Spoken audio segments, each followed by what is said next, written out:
Friends, நம்ம இன்னைக்கு spring potato எப்படி செய்யலாம் அப்படின்னு தாங்க பார்க்க போகிறோம்.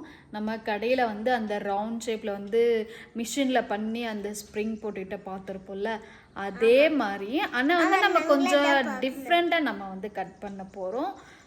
பார்க்க வந்து ரொம்பவே சூப்பராக இருக்குங்க. டேஸ்ட் வந்து அதே தான், நம்ம கட் பண்ணுற ஸ்டைல் மட்டும்தாங்க வேறு. எப்படி செய்யலாம் அப்படின்னு போய் பார்க்கலாமா? வாங்க வீடியோக்குள்ளே போகலாம். இல்லைக்கிழங்க நல்லா தோல் எல்லாம் சீவிட்டு இந்த மாதிரி ஸ்லைஸாக கொஞ்சம் நல்லா திக்காக அந்த சைஸில் வந்து நம்ம கட் பண்ணி எடுத்துருக்கோங்க. இதை வந்து ஒரு 2 ஸ்டிக் எடுத்திருக்கேன். இது வந்து இதுக்கு சென்டரில் இப்படி வச்சுட்டு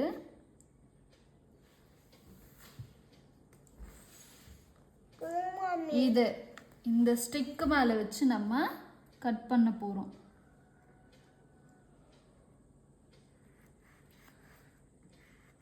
நம்ம கட் பண்ணும்போது இந்த ஸ்டிக் வந்து நமக்கு இதில் கட் ஆகும். ஸோ கீழே வந்து இறங்காது. இந்த மாதிரி கட் பண்ணிக்கலாம்.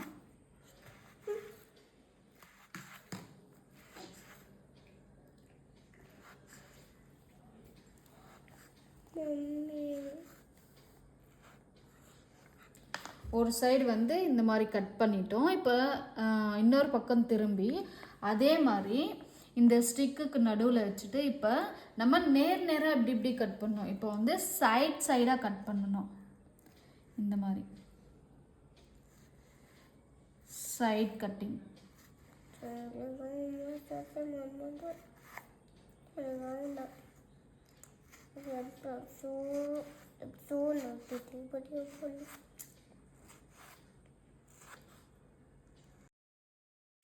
இது அப்படியே இழுத்திங்களேன்னா நீட்டாக இந்த மாதிரி ஒரு ஷேப்பில் உங்களுக்கு கிடைக்குங்க.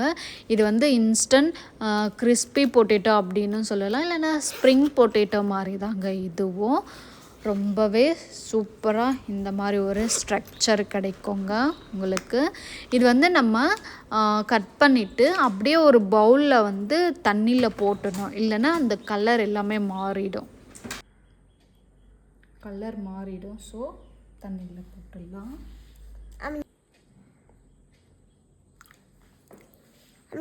ஒரு 3 டேபிள் ஸ்பூன் வந்து அரிசி மாவு எடுத்துருக்காங்க. ஒரு 2 டேபிள் ஸ்பூன் வந்து cornflour, garam masala, red chilli powder, கொஞ்சம் தேவையான அளவு உப்பு போட்டு நல்லா மிக்ஸ் பண்ணிக்கிட்டு கொஞ்சமாக தண்ணி ஊற்றி நல்லா திக்காக கரைச்சி எடுத்துக்கலாங்க.